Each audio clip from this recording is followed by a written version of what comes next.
O Senhor deseja que na revelação da verdade em todas as épocas, a doutrina da graça seja gradualmente revelada para a compreensão do homem. Se prosseguirmos em conhecer ao Senhor, saberemos que sua saída é certa como a alva. Sua verdade se desdobra à medida que a obscuridade do amanhecer se ilumina ao brilho do meio-dia. Estamos plenamente convencidos desse fato nessas reuniões. O reino dos céus, no sentido da verdade celestial, é como um tesouro escondido num campo, o qual, quando um homem o encontra, esconde, e por sua alegria vai e vende tudo o que tem e compra aquele campo. Ele vasculha cada parte dele para que possa ter os seus tesouros. Então, ao pesquisar o campo e procurar as joias preciosas da verdade, tesouros escondidos são discernidos.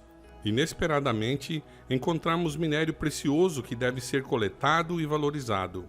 E a busca deve ser contínua. Até agora, grande parte do tesouro encontrado jazia perto da superfície e foi facilmente obtido. Quando a pesquisa é realizada adequadamente, são feitos todos os esforços para manter um entendimento e um coração puros. Quando a mente é mantida aberta e está constantemente pesquisando o campo da revelação, encontraremos ricos depósitos da verdade. Verdades antigas serão reveladas em novos aspectos, e aparecerão verdades que foram negligenciadas na busca. Os membros da Igreja de Deus precisam ser instruídos e educados linha após linha, como uma aula de Bíblia. 90% do nosso povo, incluindo muitos dos nossos professores e ministros, estão contentes com verdades superficiais. Muitos que estão servindo como ministros do Evangelho precisam estudar a palavra. Apocalipse significa algo revelado que todos devem entender. Cavai fundo para chegar à verdade. Pedi ao Senhor que entendais a sua palavra. Aqueles que sentem a sua necessidade de ajuda especial de Deus pedirão a Ele, que é a fonte de toda sabedoria, para suprir as suas necessidades. Pedi-lhe para esclarecer a compreensão, para que saibais como dar luz aos outros. Ponde vossa mente a exercitar-se. Nunca fiqueis satisfeitos com um conhecimento parcial da verdade, formado por algumas fracas suposições.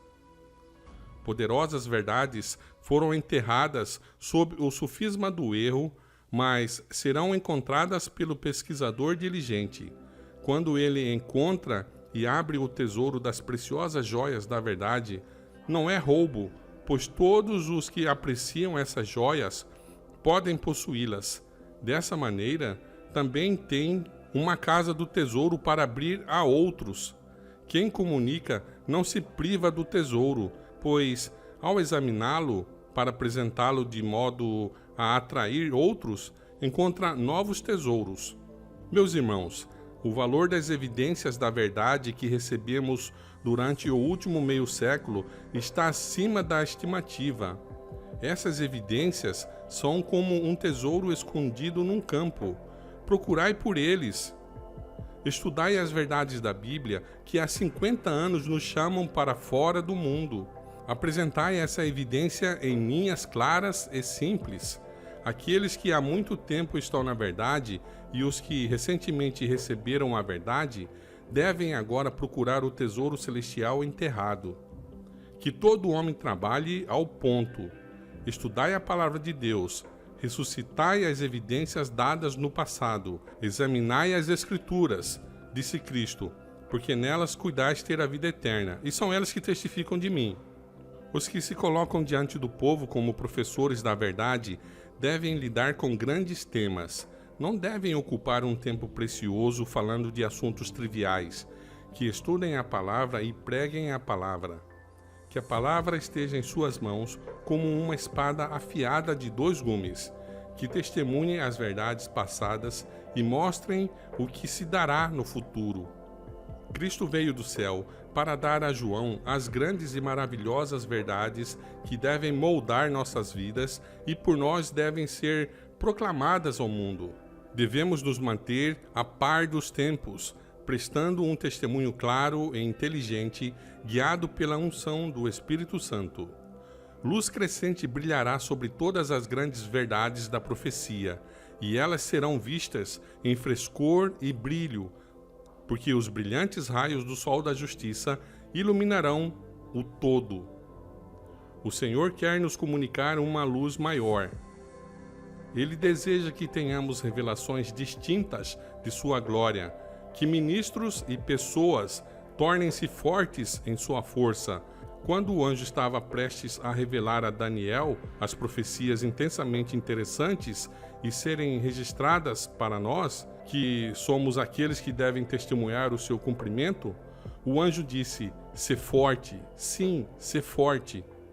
Devemos receber a mesma glória que foi revelada a Daniel, porque é para o povo de Deus nestes últimos dias, a fim de que possais dar à trombeta um sonido certo.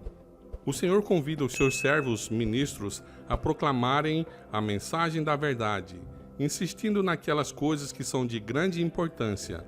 Quando Jesus nos conduzir pelo lado das águas vivas que fluem do trono de Deus, Ele nos explicará muitos dos mistérios da Bíblia que não podemos compreender agora.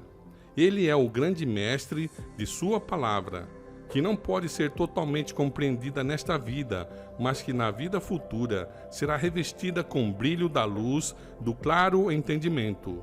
Todos os que têm ideias e princípios equivocados, porque os entretiveram, os mantêm como preciosos demais para a eles renunciar, a fim de obter o conhecimento mais precioso da verdadeira influência da palavra de Deus sobre todas as ações de sua vida cotidiana. Estes perderão muito do que poderiam ter obtido, e essa perda os impedirá de avançar na luz que Deus lhes deu oportunidade de obter. Eles não têm apetite mental ou espiritual para comer e digerir. Logo, os segundos passos de avanço não puderam ser dados para seguir o Cordeiro onde quer que ele vá. Quanto mais atenta e estudadamente procuramos a verdade como um tesouro oculto, pois há verdades brilhantes e importantes das quais agora apenas discernimos as sombras, mas seguramente avançaremos na luz, como ele está na luz. Discerniremos que o brilho e o valor da verdade são como joias preciosas. A voz de Deus é ouvida, mas podemos estar tão distantes dele que só podemos ouvir o eco. Há palavras de instruções vindas de Deus dia após dia, e em uma hora que não sabemos, ele pode nos dar palavras para que seus mensageiros escolhidos transmitam para nós, as quais perdemos por falta de discernimento e apreciação. Então vamos tropeçando na incerteza da noite e não sabemos no que tropeçamos. Há para nós uma glória brilhante à medida que avançamos, mas que nunca veremos a menos que avancemos. Podemos apanhar algumas faíscas, mas é tudo. Não vemos o brilho da glória celestial. Este livro, o Apocalipse, exige um estudo minucioso acompanhado de oração, para que não seja interpretado de acordo com as ideias dos homens, e uma falsa construção à sagrada palavra do Senhor não seja atribuída aos seus símbolos e figuras, os quais muito significam para nós. Há tanta coisa que precisamos entender positivamente para que possamos moldar o nosso modo de viver, de modo que não recebamos as pragas que estão chegando ao mundo. No Apocalipse, as coisas profundas de Deus são retratadas. Aqueles cujos corações são totalmente santificados para Deus serão trazidos para perto para verem joias de valor inestimável através do telescópio da fé. E à medida que aplicam a verdade à prática, mistérios ainda mais profundos são estampados na alma. Os que são assim honrados devem comunicar aos outros o que receberam. E ao fazerem isso, anjos causam uma impressão nos corações. Todos os que entendem a palavra de Deus perceberão que as coisas de menor importância, que no passado ocuparam seu tempo e consumiram as suas forças, os privaram de uma experiência e conhecimento que poderiam ter obtido se mantivessem a fé intocada pelo egoísmo. Se tivessem feito isso, teriam entendido o resultado de possuir aquela fé que opera por amor e purifica a alma. Que ninguém pense que por não poder explicar o significado de todo símbolo no Apocalipse, é inútil pesquisar este livro com profundo desejo e intenso anelo de conhecer o significado das verdades que contém. Aquele que revelou esses mistérios a João pode e dará ao diligente pesquisador da verdade um antegozo das coisas celestiais a ser realizado no além. Ricas bênçãos chegarão ao que ler e ouvir as palavras desta profecia, e guardar as coisas que nela estão escritas. O Senhor te abençoe e te guarde. O Senhor faça resplandecer o seu rosto sobre ti, e tenha misericórdia de ti. O Senhor levante o seu rosto sobre ti, e te dê a paz.